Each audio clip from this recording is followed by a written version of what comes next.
Power okay.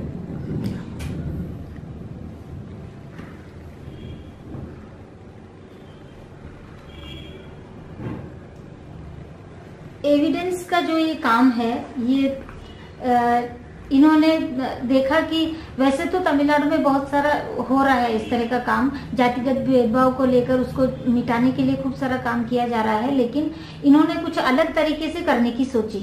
वो इस तरह की जहाँ जहाँ पर भी छुआछूत के मुद्दे हैं, जहाँ जहाँ पर भी इस तरह की घटनाएं हो रही है, जाति आधारित भेदभाव को लेकर जितनी भी घटनाएं घट रही हैं, उनको इन्होंने दो तरह की रणनीति से करना शुरू किया है। वो एक तो ये कि रिसर्च मॉनिटरिंग भी दो तरह की रणनीति, एक तो ये कि रिसर्च करना, जहां पर भी घटना घटी है वो जातिगत भेदभाव को लेकर, किसी भी तरह का अत्याचार है दलितों पर या आदिवासी पर, तो उसका मूल कारण क्या है, उन कारणों को देखते हुए और जो घटना की सच्चाई क्या है उसको जानने के लिए वहां पर जाकर सबूत इकट्ठे करना, उन लोगों से मिलना, पीड़ितों से मिलना और जो अक्यूज से मिलना, इन लोगों से मिलकर जितनी भी उन घटना की सच्चाई है उनको जानकर उनको इकट्ठा करना। और एक तो ये इस तरह की मॉनिटरिंग, और दूसरी रणनीति ये कि लीगल इंटरवेंशन, जो कानूनी इनको सहायता दी जा सके पीड़ितों को, वो जैसे कि लोकल कोर्ट में केस को ले जाने के लिए, हाई कोर्ट में ले जाने के लिए कंप्लेंट किस तरह से उस केस पर आधारित कंप्लेंट किस तरह से फाइल की जाए, और इसी तरह से अत्याचारी को किस तरह से अरेस्ट किया जा सके, इस तरह की उनको मदद करने के लिए एक ये कि लीगल इंटरवेंशन एक इनका करना है, ये लोग कर रहे हैं, एविडेंस करता है।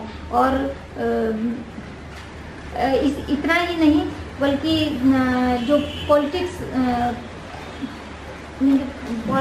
दलित पॉलिटिक्स இருக்கு, डेवलपमेंट இருக்கு, பட் லீகல் இன்டர்வென்ஷன் அமைப்பு இல்ல, அதனால நம்ம ஆரம்பிச்சோம்னு சொன்னோம்। दलित पॉलिटिक्स यहाँ पर है, लेकिन फिर भी एक एविडेंस ने एक जो नई शुरुआत ये की है कि एविडेंस अच्छी तरह से लीगल इंटरवेंशन एक अलग तरीके से कर सके, वो पॉलिटिक्स में नहीं बनाकर एक अलग तरीके से कर सके, इसलिए इन्होंने अपने आप से शुरुआत की है। तो कदीर ने बताया कि उनका काम किस तरह का है, वो उनकी टीम पहुंचती है फैक्ट फाइंडिंग के लिए और वो वेल रिसर्च करती है सारी चीज़ों का और वहाँ से सारे डॉक्यूमेंट इकट्ठा करती है, और न केवल फैक्ट फाइंडिंग करके वो लोग रुक जाते हैं बल्कि उससे आगे जाते हैं, और जो लीगल इंटरवेंशन है, जो कानूनी सहायता और पैरवी की बात है, उसमें भी एविडेंस की पूरी टीम मिलकर के काम करती है।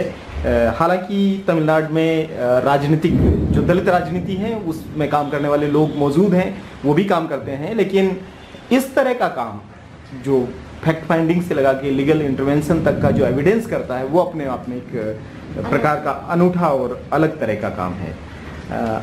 एविडेंस कौन कौन से इलाके में तमिलनाडु में काम करता है? एविडेंस एरिया तमिलनाडु के एरिया எவிடன்ஸ் வந்து தமிழ்நாடு முழுக்க வேலை செய்யுது। ஃபேக்ட் ஃபைண்டிங் மிஷன்ஸ் வந்து தமிழ்நாட்டில் எங்கெங்கெல்லாம் தலித் அட்ராசிட்டிஸ் அன்டச்சபிலிட்டி ப்ராக்டிஸுக்கும் அந்த இடத்துக்கு டைரெக்டாக போய் வேலை செய்வோம் இருக்கிற ஏரியாவில்। குறிப்பாக 5 டிஸ்ட்ரிக்டில் வந்து தலித் விமென்கான மூவ்மெண்ட்டை வந்து பில்ட் பண்ணணும்। இங்கே சதர்ன் டிஸ்ட்ரிக்ஸில் தமிழ்நாடு சதர்ன் டிஸ்ட்ரிக்டில் 5 டிஸ்ட்ரிக்டில் வந்து தலித் விமென் மூவ்மெண்ட்டை வந்து இது பண்ணணும்। அது மட்டும் இல்லை கேம்பெயின் அகேன்ஸ்ட் ஹானர் கிரைம்ஸ், அதுக்குன்னு ஒரு கேம்பெயினை வந்து ஹானர் கில்லிங் சம்மந்தப்பட்ட ஒரு கேம்பெயினை நாங்கள் ஸ்டார்ட் பண்ணியிருக்கிறோம்।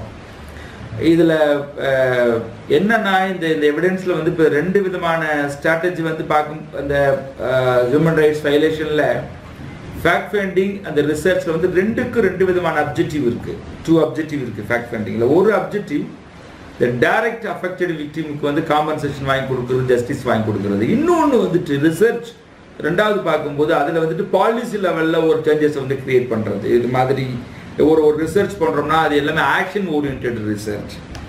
இப்போ ஃபேக்ட் ஃபைண்டிங் அப்படின்போது ஒரு விசிட் மட்டும் ஃபேக்ட் ஃபைண்டிங் கிடையாது, சோ மெனி விசிட் இருக்கும்। அங்கே இம்மிடியட்டாக அவங்களை கொண்டு போய் மெடிக்கல் எக்ஸாமினேஷனாக இருக்கலாம், அவங்களுக்கு கோர்ட்டுக்கான ட்ரையலாக இருக்கலாம். ஒரு லாங் ப்ராசஸ், அது இமிடியேட்டாக வந்து பண்ண முடியாது ஆக்சுவலாக அது. ஸோ இதுவரை நாங்கள் கிட்டத்தட்ட ஒரு 2000 கேசஸ் எடுத்திருக்கோம் லாஸ்ட் 12 இயர்ஸில்.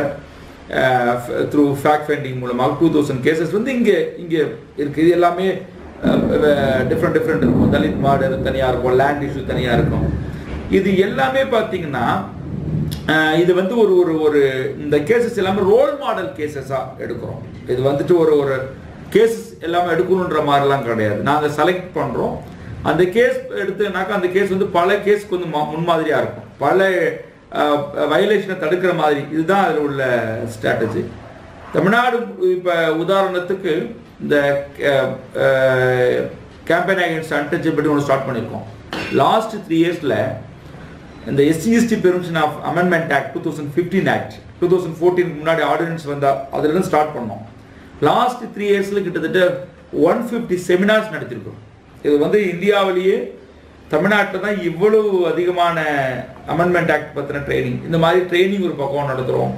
பீப்புள்ஸ் ட்ரிபுனல் நடத்துகிறோம் எவ்ரி 6 months. விக்டிம் வரவழைச்சு, ஜூரி பேனல் வரவழைச்சு, அதில் உள்ள என்னென்ன ப்ராப்ளம்ஸ் இருக்குன்றதெல்லாம் அது பார்க்கறதுக்கு லீகல் கிளினிக் மாதிரி அது ஆக்சுவலாக.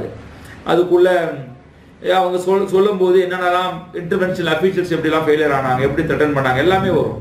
ஸோ இது ஒரு மாடலை கிரியேட் பண்ணுறது தான் எங்களுடைய அச்சீவ்மெண்ட். இதுக்கு என்ன காரணம்? எவிடன்ஸ் வந்து ஒரு ஜஸ்டிஸ் வந்து எங்களுடைய இலக்கு கிடையாது. ப்ராசஸ் ஜஸ்டிஸ் வந்து அதுதான் எங்களுடைய அது எங்களுடைய இலக்கு, அப்ஜெக்டிவ் கிடையாது. இந்த ப்ராசஸ் இஸ் வெரி அது அப்ஜெக்டிவ். இப்போ ஒரு இதில் ஜஸ்டிஸ் வந்து கிடைக்காம போகலாம், ஆனால் ஜஸ்டிஸ் கிடைப்பதற்காக நிறைய பேர் உள்ள என்கரேஜ் பண்ணுறோம், அதுதான் இம்பார்ட்டன்ட் சொல்ல வரேன். एविडेंस पूरे वैसे तो पूरे तमिलनाडु राज्य में काम कर रहा है दलितों के ऊपर होने वाले अत्याचारों को लेकर, लेकिन जो 5 दक्षिणी जिले हैं, तमिलनाडु के 5 दक्षिणी जिले हैं, वहां पर विशेषकर दलित महिलाओं पर होने वाले अत्याचारों पर एविडेंस काम कर रहा है. और इसी तरह से दक्षिणी तमिलनाडु में एक कैंपेन है ऑनर किलिंग को लेकर. इसके अगेंस्ट में भी एक कैंपेन एविडेंस ने चलाया है. और इस तरह से माना जाए तो विशेष तौर पर तो दक्षिणी तमिलनाडु में काम है, लेकिन वैसे एविडेंस का पूरे तमिलनाडु में काम चल रहा है. और इनका केवल यही नहीं कि फैक्ट फाइंडिंग ही काम है या एक फैक्ट फाइंडिंग ही इनका मेन मुद्दा, ऐसा नहीं है. फैक्ट फाइंडिंग भी दो तरीके से हो रही है. एक तो डायरेक्ट ये करके आते हैं, डायरेक्ट इनकी टीम वहाँ पर, एविडेंस की टीम वहाँ जाकर सारे सबूत वगैरह इकट्ठे करती है, पीड़ितों से मिलती है. और जो भी इमीडिएट उनको करवाना है, इमीडिएट उसको किस तरह से पीड़ितों को कौन सी सहायता दी जा सके या सरकार से दिलवानी चाहिए, वो एक काम करती है. लेकिन ये एक ही विजिट नहीं होती है, ये एक लंबी प्रक्रिया है जो कि बार बार इनको पीड़ितों से मिलना और कोर्ट में उनके केसेस को लेके जाना, जो भी उनको कानूनी उनको सहायता पीड़ितों को किस तरह दिलवा जानी चाहिए, इस तरह से एक ये लंबी प्रक्रिया है. तो एक तो डायरेक्ट वाला, और दूसरा एक नीति पॉलिसी लेवल चेंजेस, नीतिगत जो भी पॉलिसी लेवल चेंजेस, नीतिगत. हाँ, तो इसके आधार पर भी पीड़ितों को किस तरह से सहायता दिलवा जानी चाहिए, वो एविडेंस इस पर काम कर रहा है. और पिछले 12 साल से एविडेंस जो काम कर रहा है उसमें लगभग 2000 केसेस इन्होंने लिए हैं, जिसमें दलित के केसेस हैं, कई मर्डर केसेस हैं, और भूमि पर आधारित जमीन के मुद्दों को लेकर केसेस हैं. इस तरह के केसेस, जिनमें कई सारे केसेस हैं जो कि एक रोल मॉडल के रूप में ये काम में लेते हैं, जिनपे इनको अच्छी पीड़ितों को जिनमें न्याय दिलवा जा सका है. और ऐसे उदाहरण के तौर पर कुछ केसेस हैं. और इसी तरह से जैसे एक उदाहरण माना जाए कि जो अनुसूचित जाति जनजाति एक्ट है 2014 में जो हुआ था, उसमें नए अमेंडमेंट लाए गए थे. तो 2015 में भी उस पर 2014 से 2015 तक इन्होंने कम से कम 150 सेमिनार एविडेंस के द्वारा तमिलनाडु में किए जा सके हैं। तो ये जो और बहुत सारी ट्रेनिंग्स इसके केवल अनुसूचित जाति जनजाति एक्ट को लेकर बहुत सारी ट्रेनिंग्स लोगों को दी जा चुकी है। और इसी तरह से माना जाए तो पीपल्स ट्रिब्यूनल जो है वो भी एविडेंस इस तरह के काम कर रहा है। तो लीगल क्लिनिक चला रहे हैं और इस तरह से एविडेंस का जो मेन काम है वो केवल फैक्ट फाइंडिंग नहीं, मॉनिटरिंग में एक लंबी प्रक्रिया इनको चल रही है। तो एविडेंस का काम इसलिए एक अलग और यूनिक माना जा सकता है क्योंकि वो पीड़ितों का बिल्कुल ग्रास रूट पर जाकर के पीड़ितों की मदद से लेकर के जो पॉलिसी में चेंज के जो मुद्दे हैं, नीति निर्माण में जो पैरवी के मुद्दे हैं, वहाँ भी काम करते हैं। और एविडेंस के 12 सालों के इस समय में उन्होंने लगभग 2000 मुद्दों को लिया है। इतना ही नहीं बल्कि उनका जो पॉलिसी निर्माण का, जो नीति निर्माण के काम में जो एंगेजमेंट है, उसको हम इससे देख सकते हैं कि जो अनुसूचित जाति जनजाति अत्याचार निवारण अधिनियम जो 1989 वाला था, जिसको अमेंड किया गया था, उस अमेंडमेंट से पहले उन्होंने पूरे तमिलनाडु में 150 जगहों पर जाकर के कई सारी सेमिनार की और उन सेमिनार के जरिए जनमत को जागृत किया और यहाँ से जिस तरह के फीडबैक्स मिले उनको उन्होंने उस कानून के परिवर्तन के लिए इस्तेमाल किया और उससे काफ़ी सारी चीज़ें, काफ़ी सारी सलाहें उन्होंने दी हैं। तो एविडेंस केवल फैक्ट फाइंडिंग ही नहीं करता है बल्कि नीति निर्माण में भी हस्तक्षेप करता है और वो कई सारी जन सुनवाइयाँ, जिसको वो पब्लिक ट्रिब्यूनल कहते हैं, पीपल्स ट्रिब्यूनल कहते हैं, वो भी आयोजित करते हैं और निरंतर उनकी ट्रेनिंग्स के प्रोग्राम चलते हैं और लीगल क्लिनिक उनका यहाँ पर चलता है। तो तमिलनाडु में कितने प्रतिशत दलित हैं और कितनी जातियाँ यहाँ रहती है और कौन सी सबसे ज़्यादा दलित जाति किस पॉपुलेशन वाइज? தமிழ்நாட்டில் எத்தனை பர்சன்டேஜ் தலித் இருக்காங்க, மெயின் வந்து எத்தனை பர்சன்டேஜ் தலித் இருக்காங்க, எத்தனை சப்காஸ்ட் தலித்தில் எத்தனை சப்காஸ்ட் இருக்காங்க, முக்கியமான தலித்தில் யார் மெஜாரிட்டி? மெஜாரிட்டி இங்கே இருக்கிறது வந்து 17% பாப்புலேஷன் அடிப்படையில் தலித்ஸ் வந்து 17%.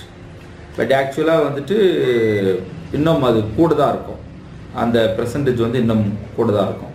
Sorry, just 1 minute.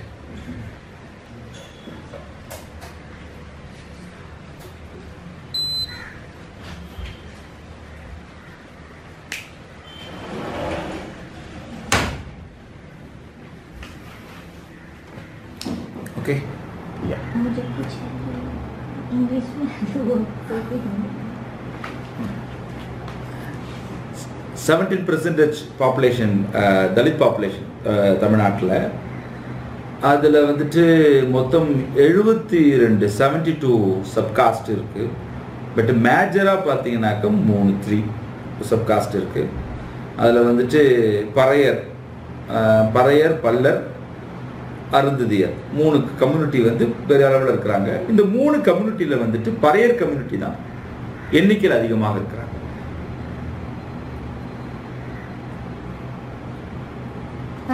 तमिलनाडु में 17% दलित जनसंख्या है, बल्कि ज़्यादा ही होगी, लेकिन जो आंकड़ों में जो दी गई है वो 17% है।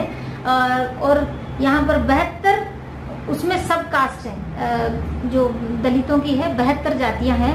लेकिन जो मुख्य तौर पर हम देखें तो 3 दलित जातियां हैं जो मेजोरिटी में है, जिसमें है परियर, पल्लर और अरुंधतियार। ये 3 जो है वो मुख्य 3 दलित जातियां हैं। परियर मेजॉरिटी, इधर परियर दा मेजॉरिटी। इन तीनों में परियर, पल्लर और अरुंधतियार में परियर ही मेजॉरिटी में है पॉपुलेशन वाइज। तमिलनाडु के दलितों की मुख्य समस्याएं क्या है? தமிழ்நாட்டில் இருக்க தலித்துடைய முக்கியமான பிரச்சனைகள் தமிழ்நாட்டில் வந்துட்டு not only Tamil Nadu, national level எல்லாமே ஒன்று தான் நான் நினைக்கிறேன். காஸ்ட் வந்து இங்கே பயங்கர காஸ்ட் இஷ்யூ, இது மேஜர் இஷ்யூ. இன்னைக்கு நீங்கள் எல்லா வில்லேஜுக்கும் போகலாம், எவ்ரி வில்லேஜ் போகலாம், நீங்கள் எவ்ரி வில்லேஜுக்கு போகலாம். எல்லா கிராமங்கள்லையும் பார்த்தீங்கன்னாக்க அன்டச்சபிலிட்டி ப்ராக்டிசஸ் இருக்கும். Double tumbler system in tea shops. இந்த டெம்பிள் மட்டுமே 40 types of untouchability only in temple. என் தமிழ்நாடு நாங்கள் ஒரு ரிசர்ச் கண்டக்ட் பண்ணணும். அதில் 400 types of untouchabilities practice in here in Tamil Nadu. 400 தீண்டாமை வகைகள் தமிழ்நாட்டில் இருக்குது. ஸோ காஸ்ட் இஷ்யூ வந்து ஒரு பெரிய மேஜர் இஷ்யூவாக இங்கே இருந்துக்கிட்டு இருக்கு. அது நிறைய டிஸ்கிரிமினேஷன்ஸ் இருக்குது. இது ஒரு பக்கம். இது வந்து நான் சொல்கிறது வந்துட்டு சோஷியலி இந்த ப்ராப்ளம் இருக்குது. எக்கனாமிக்லி பார்த்தீங்கன்னாக்கா தலித் மக்கள் வந்து ரொம்ப சவுண்ட் கிடையாது. அவங்களுடைய லேண்ட்லெஸ் பீப்புளாக இருக்கிறாங்க.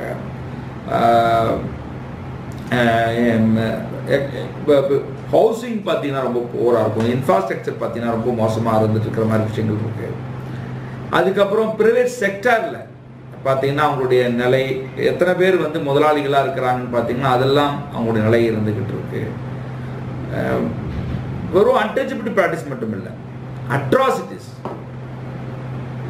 எவ்ரி இயர் எஃப்ஐஆர் ரெஜிஸ்டர் ஆகிற கேஸ் மட்டும் தமிழ்நாட்டில் 1600 to 1800 average case every per year SCST ஆக்டில் ரெஜிஸ்டர் ஆகிற கேஸ். இவ்வளோ அட்ராசிட்டிஸ் வந்து இங்கே நடந்துக்கிட்டு இருக்கு. அதே நேரத்தில் எஜுகேஷன் கிடையாது, ஹெல்த் இஷ்யூ இருக்குது. இது மாதிரி எல்லா இடங்கள்லையும் இருக்கிற அதே ப்ராப்ளம் தான் இருக்குது. ரீசெண்ட் டைம்ஸில் வந்து பார்த்தீங்கன்னாக்கா இந்த பொலிட்டிக்கலி பேசணும் அப்படின்னாக்க தமிழ்நாடு மற்ற ஸ்டேட்டை விட தமிழ்நாட்டில் it's almost 20% population SCST populations around the backward community and forward community 80%. So war இங்கே ஒரு பெரிய காஸ்ட் வார் நடந்துக்கிட்டு இருக்கு. இங்கே 80% பாப்புலேஷன்ஸ். இங்கே எப்படி தொகாடியா, பிரவீன் தொகாடியா இல்லை RSS உடைய ஆட்கள் இல்லைன்னா பிஜேபி ஆட்கள் எப்படி சொல்லுவாங்க அப்படின்னா, மைனாரிட்டிக்கு எதிராக பேசும்போது ஹிந்து வந்து 80% இருக்கிறோம், மைனாரிட்டி 20% அப்படின்ற மாதிரி இங்கே இருக்கக்கூடிய காஸ்ட் குரூப் சொல்கிறாங்க. நாங்களாம் பேக்வர்ட் கம்யூனிட்டி 80% இருக்கிறோம், நீங்களாம் 20% இருக்கீங்க. இந்த காஸ்ட்டும் ரிலிஜியஸ் ஃபண்டமெண்டலிசமும் எப்படி ஒரே வாய்ஸாக கொடுக்குறாங்கன்றது தான் பார்க்க வேண்டியதாக இருக்குது. தமிழ்நாட்டில் நிறைய ஹானர் கில்லிங் இஷ்யூ ஒரு பெரிய இஷ்யூவாக நடந்துக்கிட்டு இருக்கு. ரிசர்வேஷன்ஸ் இங்கே பெரிய ப்ராப்ளமாக இருந்துக்கிட்டு இருக்கு. ரிசர்வேஷனில் வந்துட்டு அவங்களுக்கு உரிய இடங்கள் கொடுக்கப்படலை. ஸ்கூலில் டிஸ்கிரிமினேஷன் இருக்குது, ஸ்கூல் சில்ட்ரனில் இருக்குது.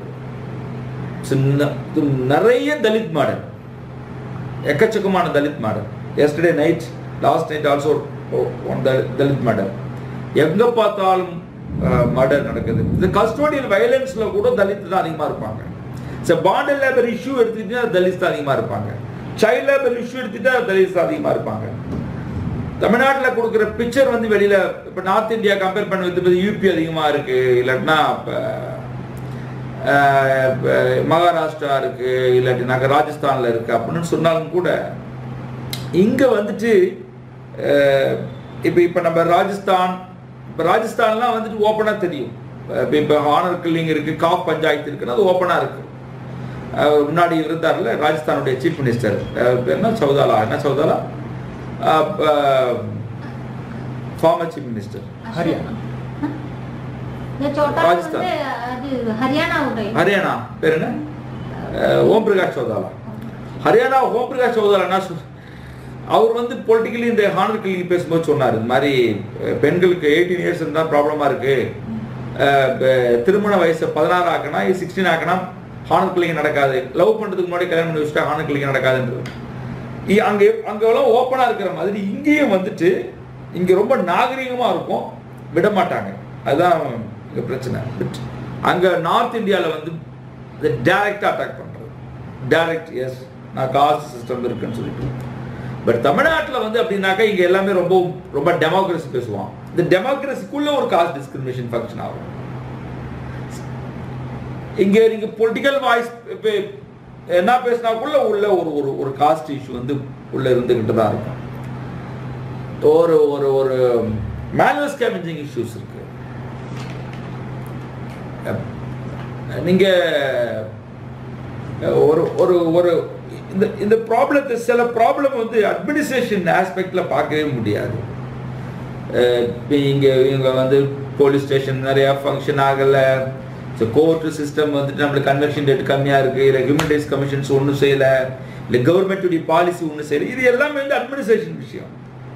பட் ஆக்சுவலாக நான் ஒரு தலித்தா ஃபீல் பண்ணும்போது, ஐ ஆம் ஏ தலித் ஃபீல் பண்ணும்போது, அது இது ஒரு பெரிய சைக்காலஜி இஷ்யூஸ் ஆகும். இது வந்து இருக்கு, ஒரு ஒரு ஒரு ஒரு ஒரு சமூகமே வந்து ஒதுக்கி வைக்குது இல்லை. சரி, நம்ம நாட்டில் not one India, two India. ஒரு இந்தியா வந்துட்டு மோடி கார்பரேட், இந்த அலைன்ஸ், இது ஒரு இந்தியா, இந்த காஸ்ட் குரூப் ஆல்சோ. இன்னொரு இந்தியா நம்ம இந்த கிளாஸ் பேசலாம், ஜெண்டர் பேசலாம், காஸ்ட் பேசலாம். ஒரு இடத்துல கிளாஸும் ஜெண்டர் கூட இணைச்சுக்கும், அவங்களோட இணைச்சுக்குவாங்க. பட் காஸ்ட் மட்டும் தான் கடைசியில் தனியா இருக்கும். இந்தியாவில் வந்து நம்ம எடுத்துக்கிட்டீங்கன்னாக்க காஸ்ட் ஜெண்டர் நம்ம இது பேசலாம் கூட, காஸ்ட் இஷ்யூ இருக்கு, இப்போ இல்லை ஜெண்டர் இஷ்யூ இருக்கு, பட் என்ன கிளாஸ் இஷ்யூ இருக்கு. ஆனா ஒரு இடத்துல ஒரு பெண்ணுக்கான ஆணார்ந்து ஒடுக்குவான தவிர பெண்ணை வந்து எல்லாம் செஞ்சாலும் கூட இந்த கிளாஸ் காஸ்ட்னு வரும்போது தான் இன்னும் மோசமா இருக்கும். ஸோ இதை வந்து ஒரு இது ஒரு இஷ்யூனே நான் சொல்ல முடியல. இது ஆக்சுவலாக இஷ்யூன்னு கூட என்னால் அந்த டேர்ம் சரியானது தெரியல. இஷ்யூனா எப்போ நடக்கிறது தான் இஷ்யூ.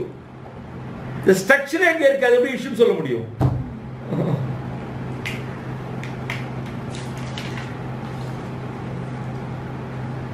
जो दलित के जो मुद्दे हैं वो केवल तमिलनाडु में ही नहीं, वैसे कहूँ तो पूरे राष्ट्र में ही दलितों पर हो रहे बहुत सारे मुद्दे हैं. दलितों पर तो होने वाले जातिगत आधारित बहुत सारे मुद्दे हैं, लेकिन तमिलनाडु में जो देखा जाए तो 400 प्रकार के जातिगत मुद्दे हैं. और केवल मंदिरों में ही होने वाली जो जातिगत भेदभाव है, मंदिरों में ही होने वाले इस तरह के मुद्दे, वो 40 प्रकार के इन्होंने एविडेंस ने खोज किए, 40 प्रकार के जातिगत मुद्दों पर. और इस तरह दलितों के बहुत सारे मुद्दे हैं. जैसे सामाजिक मुद्दों को ले, ये जो अभी तक मैंने बात की है वो तो सामाजिक मुद्दे हैं, जहाँ की देखें कि डबल टम्बलर सिस्टम है जो कई जगह होटलों पर और दुकानों पर, खाने की जगहों पर इस तरह का. और समाज में जो स्कूलों में होने वाली जातिगत भेदभाव, इस तरह के कई सारे मुद्दे, वो सामाजिक ही नहीं बल्कि और भी देखें तो आर्थिक मुद्दे, जिनमें बहुत सारे दलित, ज़्यादातर दलित देखे जाए तो गरीब हैं और भूमिहीन है, उनके पास लैंड भूमि नहीं है और वो दूसरों की भूमि पर काम करते हैं और उनमें गरीबी है. उनके जीविका संबंधी बहुत सारे मुद्दे हैं. और इसी तरह शिक्षा संबंधी हैं, शिक्षा बहुत ही कम उनमें पाई जाती है. इनको ज़्यादा शिक्षा के अवसर नहीं मिल पाते हैं दलितों को. और स्वास्थ्य संबंधी ले तो स्वास्थ्य संबंधी बहुत सारे मुद्दे हैं. इसी तरह राजनीतिक मुद्दे हैं. राजनीतिक मुद्दे तो इस तरह के हैं कि यहाँ पर तमिलनाडु में 80% हिंदू लोग हैं और केवल 20% जो माइनॉरिटी है, जिसमें ये दलित हैं. तो जो 80% जो मेजोरिटी है, तो वहाँ भी जो राजनीतिक लोग हैं वो उनको हिंदुओं को अपनी मेजोरिटी मिलाकर वो एक बहुत बड़ी समस्या यहाँ पर खड़ी कर देते हैं, जब दलित राजनीतिक रूप से भी दबे हुए हैं. जबकि बहुत सारे दलित नेता हैं, लेकिन मेजोरिटी हिंदुओं की होने के कारण उनको दबा दिया जाता है. और इसी तरह ऑनर किलिंग के देखे जाए तो ऑनर किलिंग भी राजनीतिक लोग ऑनर किलिंग के मुद्दों को भी दबा देने की कोशिश में पूरे लगे हुए हैं. इन्होंने एक उदाहरण है, जैसे कि हरियाणा में जो भूतपूर्व मुख्यमंत्री रहे हैं, उन्होंने कहा कि वहाँ पर ऑनर किलिंग होती है, तो उन्होंने बहुत सारे ऑनर किलिंग से संबंधित जो भी मुद्दे हैं, जैसे कि शादी की जो लड़कियों की उम्र है वो 18 साल से 16 साल कर दी गई है। तो यहाँ पर इस तरह वो सीधे सीधे बात कर दी उन्होंने, वहाँ पे सीधे सीधे निडर होकर वो ये बात को सामने लाते हैं। लेकिन यहाँ पर तो इसको राजनीतिक तरीके से और भी बहुत हिंदू जो हैं वो इसको दबा कर रख देते हैं, इन मामलों को बाहर नहीं आने देते हैं, जिससे कि दलितों में जो हत्याएं हो रही वो बढ़ रही हैं। और इसी तरह आरक्षण को लेकर भी बहुत सारे यहाँ पर दलितों पर बहुत भेदभाव हो रहा है, दलितों पर बहुत सारे अत्याचार हो रहे हैं आरक्षण को लेकर, जो लोग नहीं चाहते हैं इन चीज़ों को, वो इनको दबाना चाहते हैं। और स्कूलों में ज़्यादातर इसको आरक्षण को लेकर बहुत सी समस्याएं खड़ी की जा रही हैं और दलित हत्याएं बढ़ती जा रही हैं। और देखें तो समाज में और जो गरीबी के कारण या किसी भी चीज़ के कारण कोई भी मुद्दों में दलितों की हत्या की जाती है, इसे एक साधारण सी बात मान ली जाती है। इसी तरह कस्टडी में होने वाली हत्याओं को भी यहाँ पर आमतौर पे लिया जाता है। और जो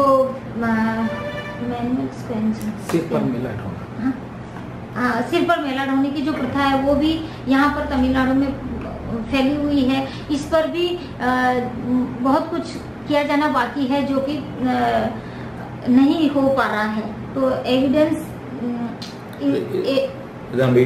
இஷ்யூவே கிடையாது, இது எப்பவுமே ஸ்ட்ரக்சர் அப்படி இருக்கணும்। हाँ, तो प्रशासनिक स्तर पर देखा जाए तो बहुत सारी चीजें हैं जो प्रशासनिक स्तर पर, जैसे पुलिस स्टेशन में दलितों के मुद्दों को इतना अच्छी तरह से उनको नहीं लिया जाता है। और पूरे देश में ही देखा जाए तो दलितों पर जो हो रहे हैं कि देश को ही दो हिस्सों में बांट रखा है। एक तो जो कि मोदी की सरकार है, मोदी और जो वर्ग को लेकर कि वर्ग और जेंडर वो सब तो उसमें मिल जाते हैं, लेकिन एक जाति ही है, जो दलित वर्ग ही ऐसा है जो जाति को कभी उसमें शामिल नहीं किया जाएगा। जबकि वर्ग को वो लोग शामिल कर लेंगे, लेकिन जाति को एकदम अलग से उसे नीचे पटक दिया जाएगा, जिससे कि वो हमेशा दबती रहे और बहुत सारी समस्याओं का सामना करती रहे। तो हम कदीर के जवाब से देख सकते हैं कि पूरा भारत इस मामले में एक है, बाकी अलग अलग भारत होगा, लेकिन जम्मू कश्मीर से लगा करके तमिलनाडु तक और शिलोंग से लगा करके राजस्थान तक दलितों के साथ भेदभाव, छुआछूत और अन्याय अत्याचार करने के मामले में ये देश पूरा एक जैसा ही है। सारे देश में दलितों पर जो अन्याय अत्याचार और भेदभाव होता है वो तमिलनाडु में भी मौजूद हैं।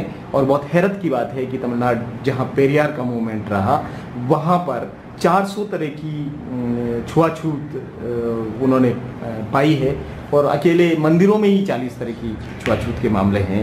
वही रिजर्वेशन के खिलाफ एक माहौल है, शिक्षा में भेदभाव है, स्वास्थ्य में भेदभाव है, आवासहीनता है, भूमिहीनता है, और प्रशासन उतना ही निकम्मा है जितना उत्तर भारत में निकम्मा है कि वो FIR दर्ज नहीं करते हैं, कोर्ट में ठीक से सुनवाई नहीं होती है। तो देश के जो हालात हैं वही हालात छुआछूत और भेदभाव के मामले में हैं। हालांकि कदीर ये कहते हैं कि मोदी ने इस देश को दो हिस्सों में बांट दिया है।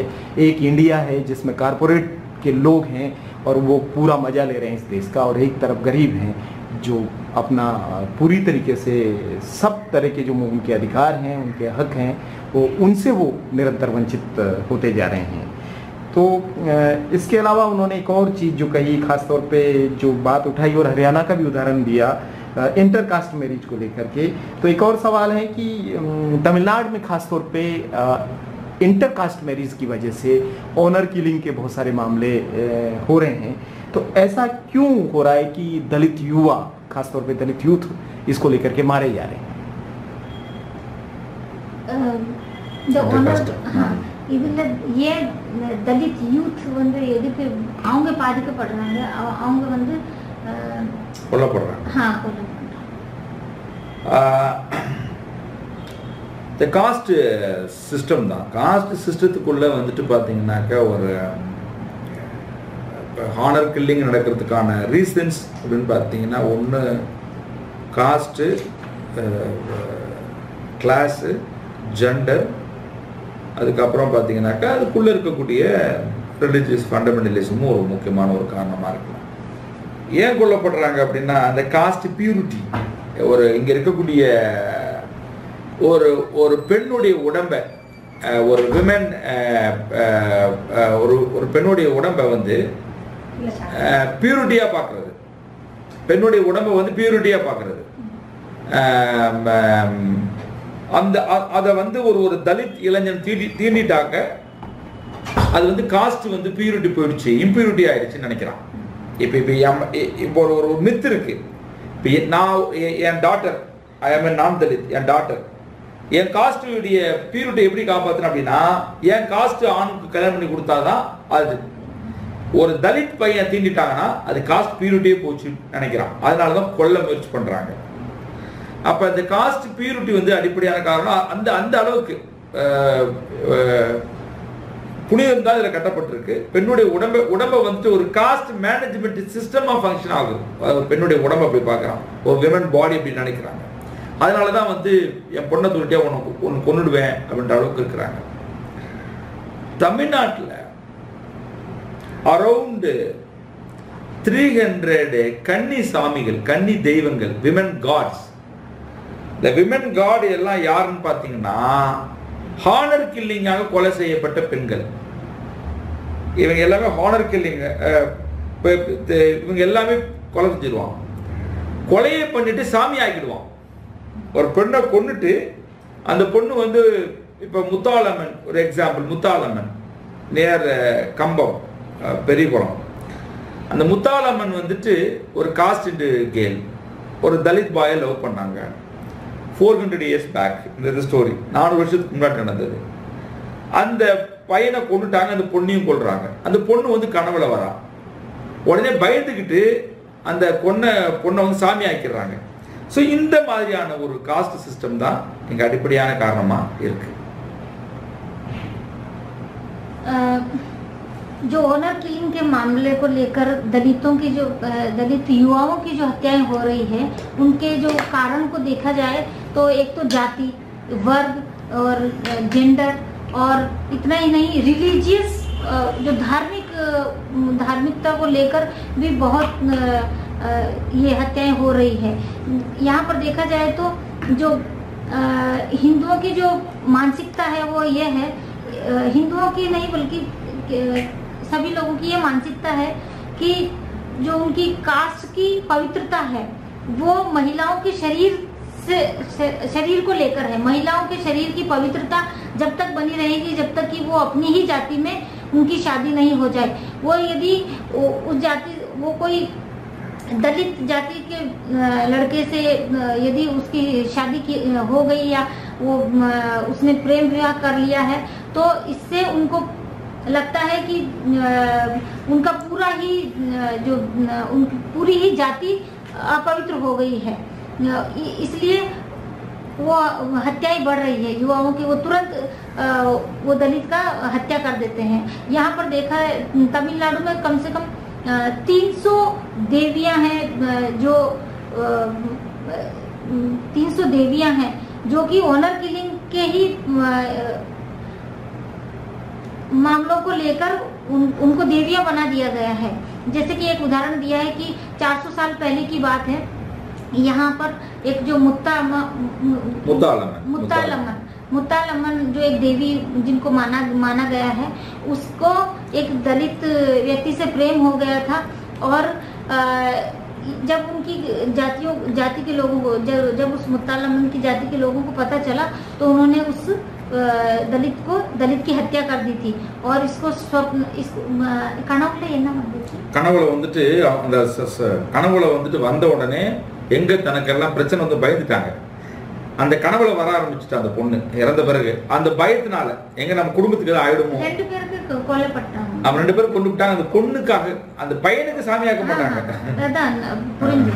तो ये इन्होंने एक उदाहरण बताया कि यहीं का मदुरई में कंबम एक जगह है, वहाँ के पास वहाँ एक इस तरह की एक जो नॉन दलित जो महिला थी उसको दलित से प्रेम हो गया था। और जब उन्होंने शादी कर ली तो दोनों की हत्या कर दी थी। लड़की वालों ने दोनों की हत्या करके, और जब वो लड़की शादी के बाद वो हत्या के बाद जब वो लड़की उनके स्वप्न में आने लगी तो डर कर इन्होंने उसको एक देवी का रूप दे दिया और देवी मानने लगे। इस तरह से यहाँ पर कम से कम 300 देवियां हैं जो कि इसी तरह के ऑनर किलिंग के मामलों से ही वो देवियां बन गई हैं। तो ये कारण है, धार्मिक एक बहुत बड़ा कारण है। बाकी जाति को लेकर, जाति की पवित्रता को, महिलाओं की शरीर की पवित्रता को लेकर और वर्ग को लेकर।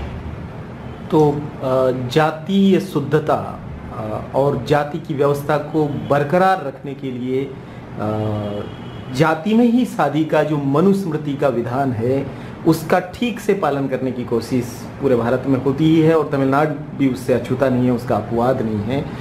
इस वजह से भी यहाँ पर ऑनर किलिंग्स के बहुत गंभीर मामले पाए जाते हैं। इसका अजीब पहलू यह है कि पहले तो वो मार देते हैं महिला को और उसके प्रेमी को, और बाद में वही लड़की जिसको मार डालते हैं, जिसकी हत्या कर डालते हैं, उसको देवी बना देते हैं। तो यहाँ पर ये इस तरह की 300 देवियों की बात कबीर ने कही है जो ऑनर किलिंग की वजह से हो गई है। कबीर, ये जो दलित स्त्रियां हैं उनकी समाज में क्या स्थिति है? क्या वो फ्रीली आ जा सकती है, घूम सकती है? जैसा कि नॉर्थ इंडिया में कई राज्यों में घूंघट निकालती है और बहुत सारा काम नहीं कर पाती है, क्या तमिलनाडु की जो दलित स्त्रियां हैं वो किस तरह का रोल लेती है? क्या वो आंदोलनों में आती है? क्या वो बाजार में जाती है, खेतों में काम करती है, या किस तरह का काम? उनकी पोजीशन क्या? தலித் பெண்கள் வந்து இந்த தமிழ்நாட்டில் தலித் பெண்களோட சிச்சுவேஷன் எப்படி இருக்கு, அவங்க கண்டிஷன் எப்படி இருக்கு, அவங்க வந்து ஃப்ரீயா எப்படின்னா ராஜஸ்தான்ல, நார்த் இந்தியால பார்த்தீங்கன்னா அவங்க வந்து முக்கால் போடுறாங்க, இங்கே அந்த மாதிரி இருக்குமா, இருக்குதா? அதே நேரத்தில் அவங்க வெளியே போயிட்டு வேலை செய்கிறாங்களா இல்லையா, மூமெண்ட்ஸில் முன்னாடி வர்றாங்களா இல்லையா, இந்த மாதிரி எப்படி அவங்க சிச்சுவேஷன் எப்படி இருக்கு தலித் பெண்கள்? இருக்கிறதுலே வல்னரபிள் குரூப் யாருன்னா தலித் விமன் தான். தலித் விமனுக்கு 4 விதமான அட்ராசிட்டிஸ். ஒன்று state, caste into men, caste into women, Dalit men. So இந்த 4 விதமான அட்ராசிட்டிஸ் இருக்கு. இந்த ஸ்டேட்டும் காஸ்ட் இன்டு மென்னும் காஸ்ட் இன்டு விமனுக்குள்ள காஸ்ட் ஆஸ்பெக்ட் இருக்கலாம், காஸ்ட் இருக்கலாம், ஜெண்டர் இருக்கலாம், பவர் இருக்கலாம், எல்லாம் இருக்கலாம். பட் தலித் ஆண்களும் ஒடுக்குறாங்க. அந்த ஆண் என்கின்ற அடிப்படையில் தலித் பெண்களை ஒடுக்குறாங்க. இதை நம்ம ஒரு அண்டர்ஸ்டாண்டிங்க்கு தலித் ஆண்கள் ஒடுக்குறது, தலித் பெண்களை ஸ்டேட்டு, காஸ்ட் இன்டு மென்னு, காஸ்ட் இன்டு விமனு, தலித் மென். அவங்களுக்கு வந்து காஸ்ட் ஆங்கிள் இருக்காது, இந்த ஜெண்டர் ஆஸ்பெக்ட்ல சொல்லுவாங்க. இங்க தலித் விமனுடைய கண்டிஷன் பார்த்தீங்கன்னாக்கா சோஷியலி, எக்கனாமிக்கலி, பொலிட்டிக்கலி மிக மிக ஒரு வீக்கர் செக்ஷன் தான் தலித் விமன். பொலிட்டிக்கல் சீட்டா இருக்கலாம், பஞ்சாயத்தில் இருக்கக்கூடிய பவராக இருக்கலாம், லேண்ட்லெஸ்ஸாக இருக்கலாம். இன்னைக்கு தலித்து லேண்ட்லெஸ், அதுக்கு கீழே தலித் பெண்கள் இருக்கிறாங்கன்னா இன்னும் ரொம்ப இருக்கும், நிறைய வைலேஷன்ஸ் இருக்கும்.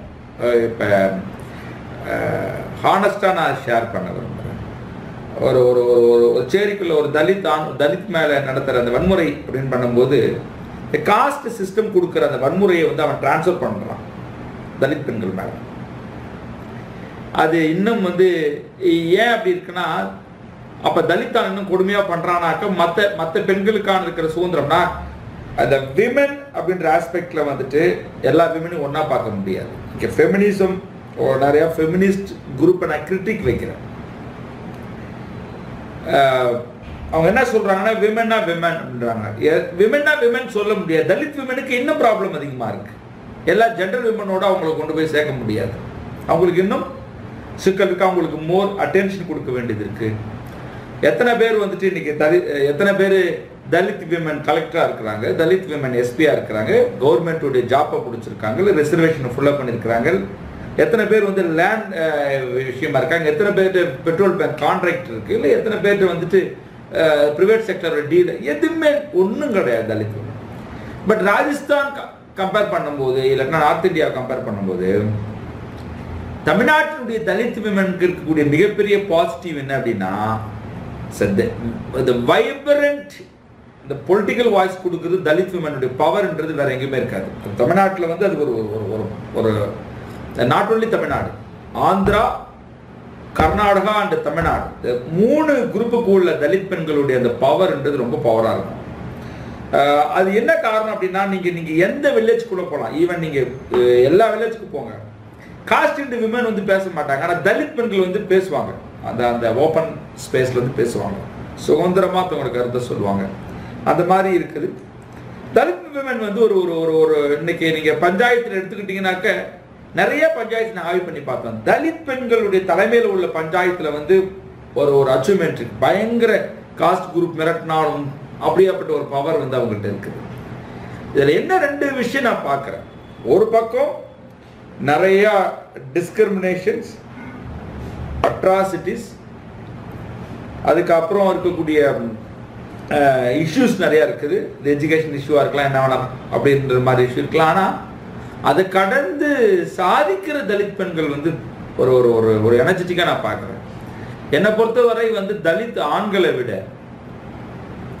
தலித் பெண்கள் தான் வந்து ரொம்ப மானசீகமா எல்லா கமிட்மெண்ட்டும் எடுத்துக்கிறாங்க. தலித் எல்லா ஆண்களுக்குமே ரெஸ்பான்சிபிலிட்டி அப்படின்றது வந்து அவங்க சம்பாதிப்பாங்க, பண்ணுவாங்க. ஆனா இந்த கம்யூனிட்டியை தூக்கி நிறுத்துற அந்த பவர் வந்து தலித் பெண்கள்கிட்ட தான் அதிகமா இருக்கு.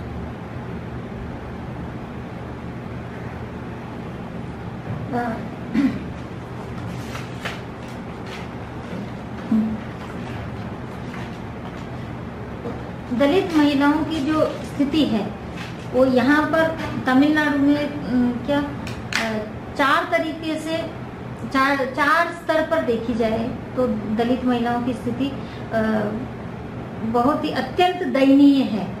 एक तो स्टेट लेवल, राज्य स्तर पर आप देखिए तो दलित महिलाओं की स्टेट ना அரசு சொல்றேன், ஒரு தலித் பெண்கள் மீது அரசாங்கம் ஸ்டேட் வயலன்ஸ், राज्य मींस द पुलिस இந்த மாதிரி ஸ்டேட், அது புரிஞ்சுக்கோ, क्या बोलते हैं हम उसको, government state violence, state violence. और जो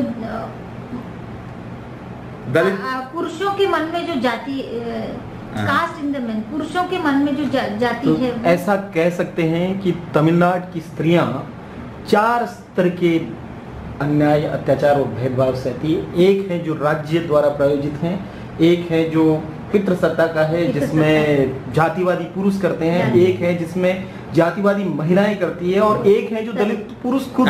यस the 3 வந்துட்டு காஸ்ட் ஆங்கிள் இருக்கும். அந்த தலித் ஆண்கள் வந்துட்டு கொஞ்சம் ஆணாதிக்கம். इतना ही नहीं, सामाजिक, आर्थिक, इस तरह की और शैक्षिक, इस तरह से देखा जाए तो ये भी उनकी सामाजिक, आर्थिक, शैक्षिक ये स्थिति भी अत्यंत दयनीय है।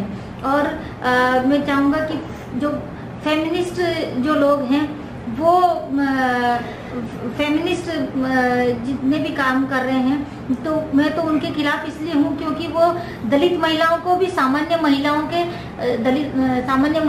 के जो मुद्दे हैं उनकी बराबरी में लेते हैं, बल्कि ये नहीं देखते कि दलित महिलाओं के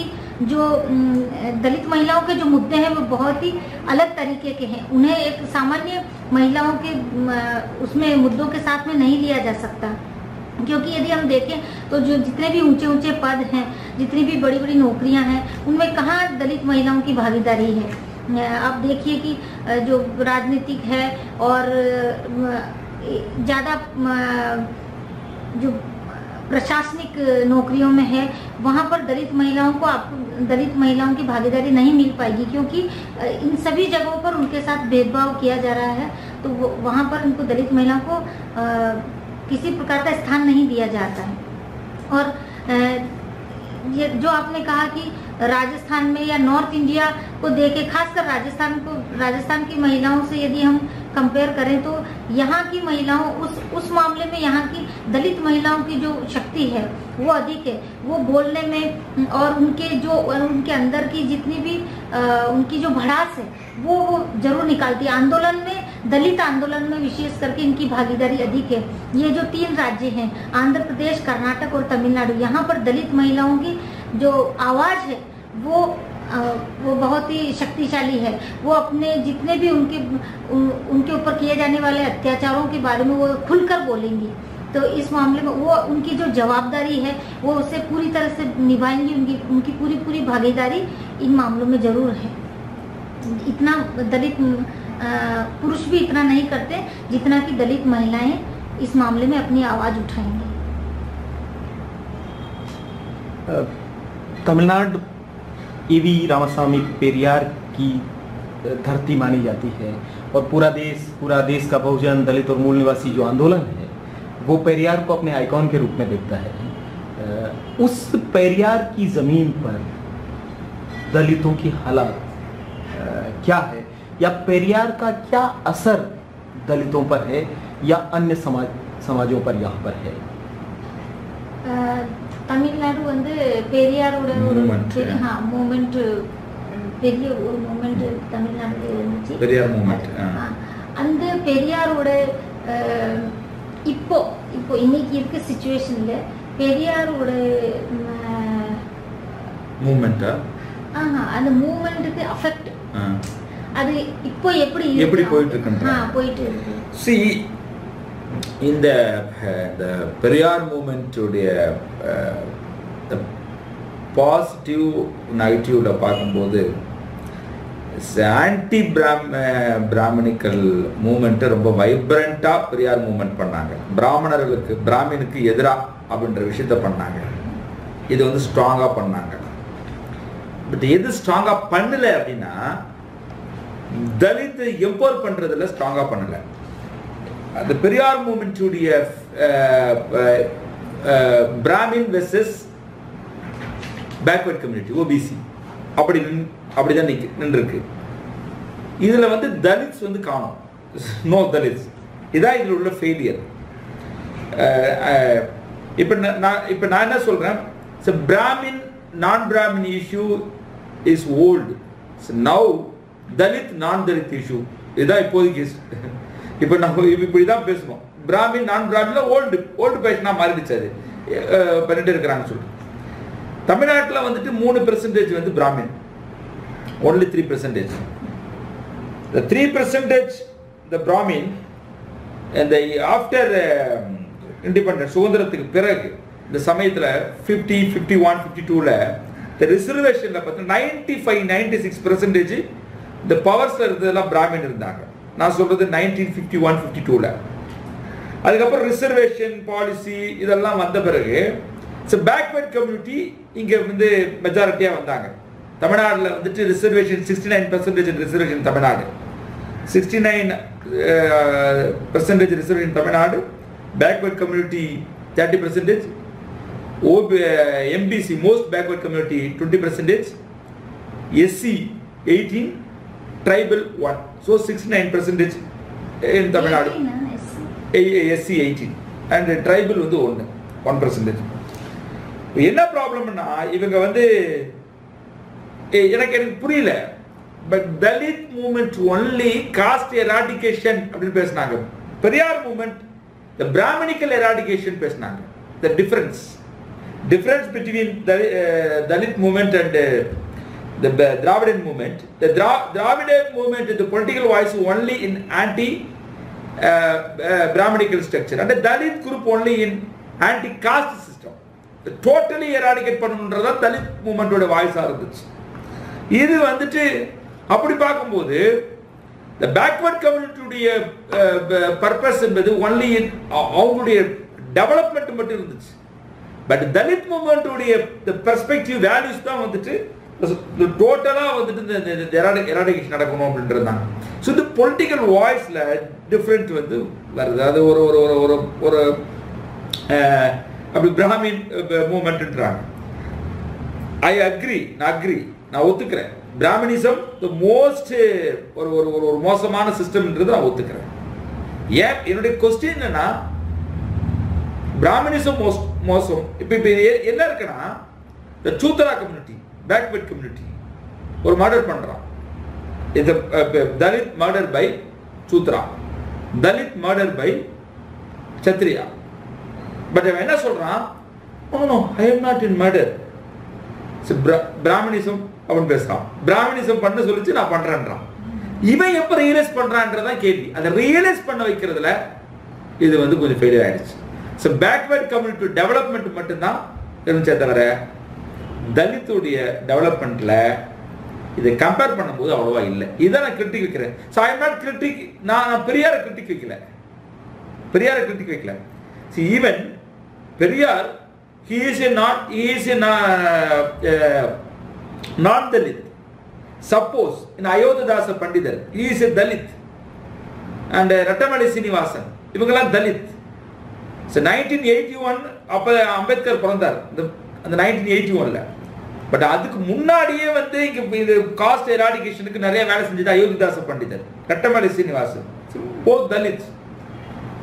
பட் இங்க காஸ்ட் எராடிகேஷனுக்கு ஒரு நான் தலித், ஒரு காஸ்ட் எராடிகேஷனுக்கு நான் தலித் ஒர்க் பண்ணனா அதுக்கு பொலிட்டிக்கல் வாய்ஸ் பெருசா இருக்கு. பட் காஸ்ட் எராடிகேஷனுக்கு தலித் ஆக்டிவிஸ்ட் வந்து ஒர்க் பண்ணா ஒண்ணும் கிடையாது.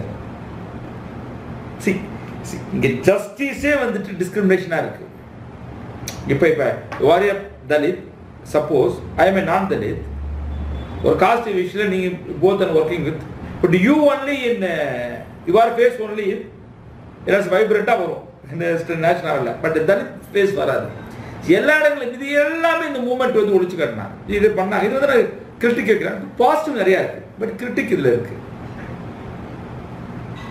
पेरियार आंदोलन शुरू हुआ, पेरियार आंदोलन हुआ, ये बहुत बड़ी बात थी, लेकिन उसमें क्या कि केवल वो एक जो एंटी ब्राह्मण के उसको लेकर मतलब उसके खिलाफ में शुरू हुआ था. लेकिन यदि देखा जाए तो जो दलितों की स्थिति को लेकर देखा जाए तो दलित का क्या आवाज उठा रहे हैं कि एंटी कास्ट, उसके कास्ट के खिलाफ, जाति के खिलाफ जो आंदोलन उठा रहे वो चीज उसमें नहीं देखी गई थी. लेकिन मैं पेरियार आंदोलन के या पेरियार के खिलाफ नहीं हूँ, बस इतना ही, यही मेरा कहना है कि जो चीज उसमें नहीं आई थी, जो चीज कि जो आप ऊपर के स्तर पर देखें तो जो ब्राह्मण यहाँ पर देखें तो केवल 3% ब्राह्मण तमिलनाडु में हैं, लेकिन जो दूसरी जो जातियां हैं, बैकवर्ड जातियां हैं, बीसी है, ओबीसी हैं, ये जो लोग, ये तो ब्राह्मण नहीं है, ये दलितों पर जिस तरह के अत्याचार कर रहे हैं, इनको उठाने के लिए, इन मुद्दों को उठाने के लिए दलित आंदोलन का होना बहुत जरूरी है, जो कि हमें पेरियार आंदोलन में नहीं दिखाई दिया था. पेरियार एक नॉन दलित होकर भी, सॉरी 2 मिनट्स पापा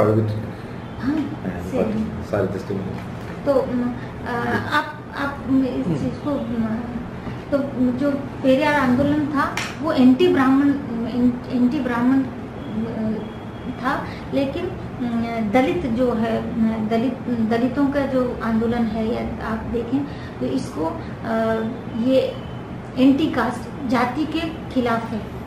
जो आप इसमें ब्राह्मणिकल उसमें देखेंगे तो वो जैसे शूद्रा, और इन्होंने उदाहरण दिया क्षत्रिय का, ये यदि दलितों पर कोई अत्याचार करे तो ये क्या बोलेंगे, वो ब्राह्मणिकल, ब्राह्मणों ने हमें ये करने को कहा है, लेकिन ये खुद उस चीज को रियलाइज नहीं कर रहे हैं. तो वो जो रियलाइज करवाने का काम है वो हमारा दलित आंदोलन का. तो हम देख सकते हैं कि देश के दूसरे हिस्से में बैठ करके जब हम पेरियार के आंदोलन को देखते हैं तो उसका एक अलग रूप नज़र आता है, लेकिन तमिलनाडु के इस हिस्से में आकर के आप दलित और द्रविड़ आंदोलन की दरारों को साफ साफ देख सकते हैं, जहां पर जो द्रविड़ मूवमेंट है वो प्योरली एंटी ब्राह्मण मूवमेंट रहा है, लेकिन जो दलित मूवमेंट है वो एंटी कास्ट मूवमेंट है, वो एनिहिलेशन ऑफ कास्ट चाहता है, वो पूरी तरीके से कास्ट को इरिडिकेट करने की मांग को करता है. तो जो पेरियार के आंदोलन से जो ब्राह्मण विरोधी एक पूरा जो भाव निकला, और उसके बाद में जो पूरा पिछड़ा तबका है, उस पिछड़े तबके ने वो स्थान ले लिया जो ब्राह्मण, क्षत्रिय और दूसरे लोगों का स्थान था, और उन्होंने दलितों पर अत्याचार करना शुरू कर दिया। और ये पूरे देश में आपको दिख सकता है। ये नॉर्थ में भी जो बीसी है, ओबीसी है, वो तबका दलित पर अत्याचार करता है। और यहाँ तमिलनाडु में भी, चाहे वो देवर हो, चाहे वो गाउंडर हो, चाहे वो वनियार हो, इस तरह के जो कास्ट ग्रुप हैं जो बीसी से आते हैं, उनका भी दलितों पर अत्याचार उसी तरीके का है। हालांकि जो दलित आंदोलन है तमिलनाडु का, वो पूरी तरह से रेस्पेक्ट करता है पेरियार के विचारों का, उनके एंटी ब्राह्मणिकल सारे सिद्धांतों का, लेकिन वो सवाल भी खड़े करता है कि उन्होंने कास्ट को ख़त्म करने का विचार क्यों नहीं दिया। अगर वो एंटी कास्ट मूवमेंट होता, एंटी ब्राह्मण से आगे बढ़ करके, तो शायद वो और ज़्यादा प्रभावी हो सकता था।